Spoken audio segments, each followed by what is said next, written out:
Bonjour tout le monde, j'espère que vous préparez à fond vos examens. Aujourd'hui, on va voir une séance de production écrite.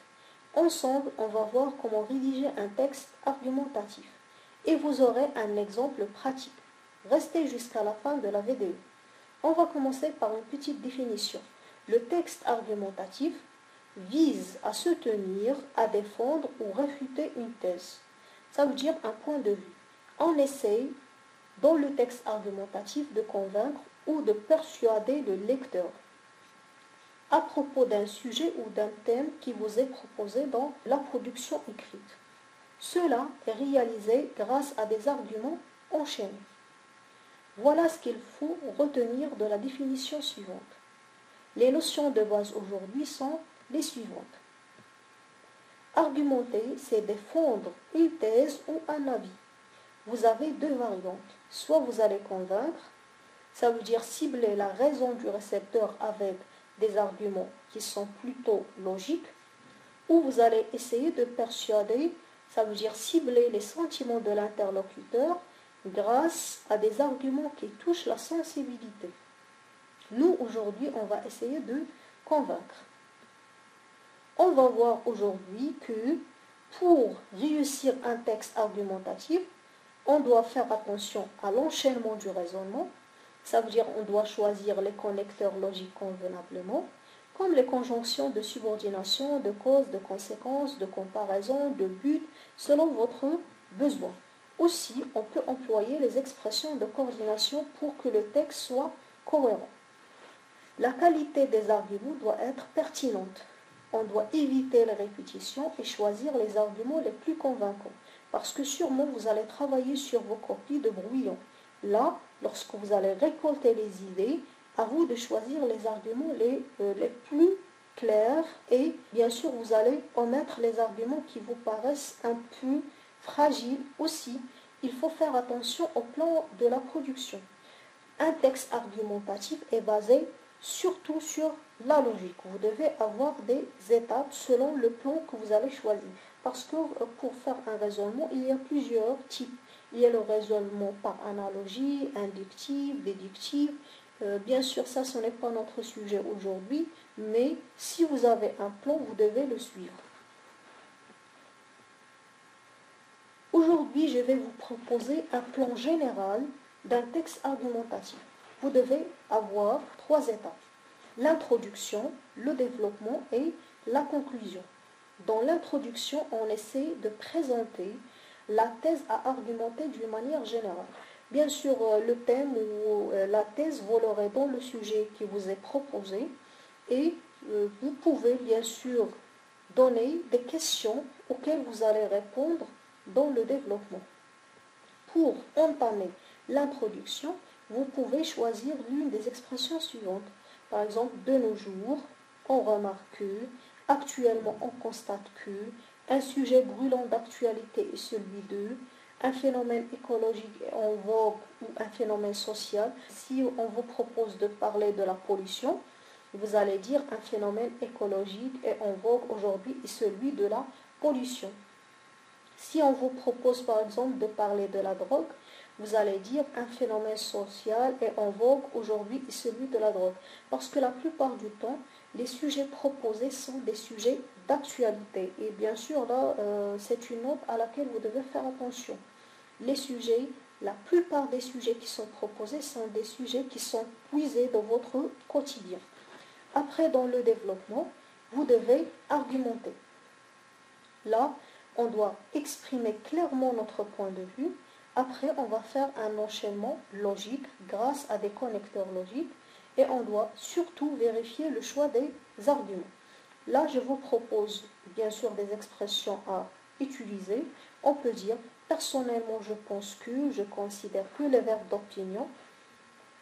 D'une part, d'une autre part, là, lorsque vous aurez besoin d'exposer les arguments, parce qu'au moins vous devez avoir 3 ou 4 arguments, alors on doit les enchaîner d'une manière cohérente. Alors je peux dire d'une part, d'une autre part, la première constatation est que, la deuxième constatation est que, la constatation suivante est que, Après, on peut dire, il faut dire que, en revanche, lorsqu'on donne une idée qui est opposée, cependant, alors, donc, pour faire, par exemple, la conclusion de votre développement.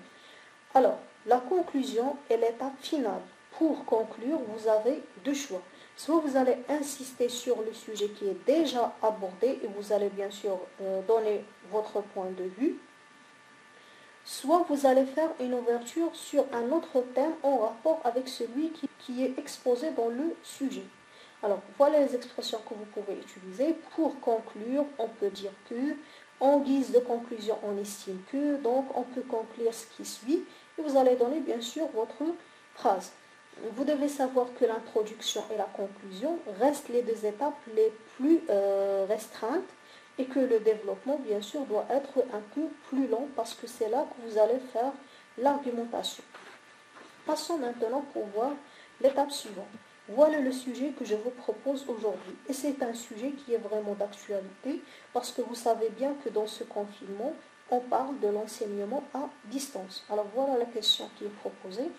Pensez-vous que l'enseignement-apprentissage à distance peut remplacer l'enseignement présentiel dans la classe? Rédigez un texte argumentatif pour exposer votre point de vue. Quels sont les mots à souligner? On va souligner les mots-clés comme d'habitude. Alors, on va souligner l'enseignement-apprentissage à distance, aussi l'enseignement présentiel dans la classe. Ce qui est demandé, bien sûr, c'est ce que vous pensez, ça veut dire que vous allez exprimer votre point de vue. Et ce qui est demandé clairement, c'est de rédiger un texte argumentatif. Alors, voilà ce qu'on a à faire. On doit, sur la copie, écrire des arguments selon notre choix. Il y en a qui vont opter pour l'enseignement à distance, d'autres qui vont opter pour l'enseignement en ligne. Bien sûr, dans le sujet, je ne sais pas ce que vous allez choisir, c'est pourquoi j'ai dressé un tableau dans lequel vous allez trouver les deux avis. Alors, dans le tableau, vous avez les avantages et les inconvénients de l'enseignement présentiel et de l'enseignement à distance. Par exemple, parmi les avantages de l'enseignement présentiel, ça veut dire dans la classe, c'est qu'il aide à faire preuve d'organisation parce qu'on doit respecter bien sûr le temps, ça exige dans un lieu donné, ça permet l'interaction entre le professeur et les élèves, ça développe l'écoute, ça nous permet de communiquer, il y a ce côté humain entre les élèves et le professeur. Bien sûr, elle a des défauts.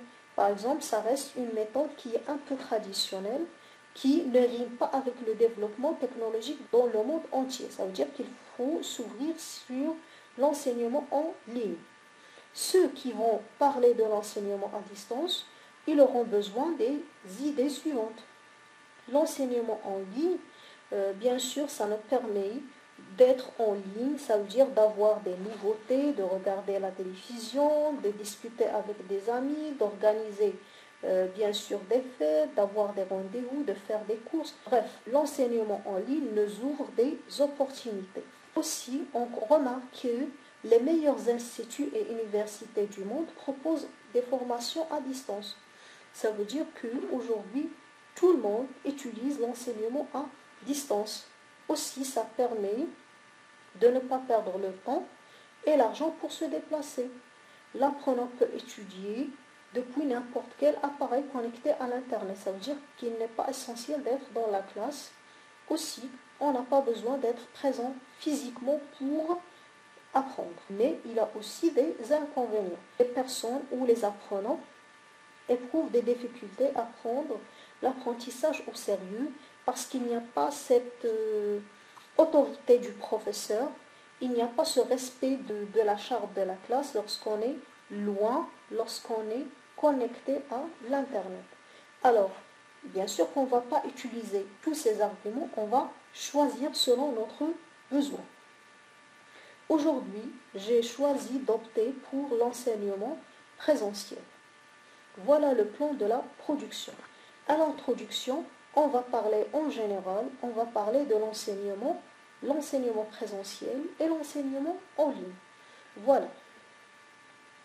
De nos jours, on remarque que l'apprentissage ne se fait plus d'une manière traditionnelle, car le monde se numérise C'est pourquoi on a inventé une autre forme d'enseignement, c'est l'enseignement à distance. Quelle est la méthode qui s'avère plus efficace? Comme vous remarquez, on a seulement présenté l'idée générale, la thèse ou le thème général, c'est la comparaison ou le choix entre l'apprentissage traditionnel et l'apprentissage en ligne.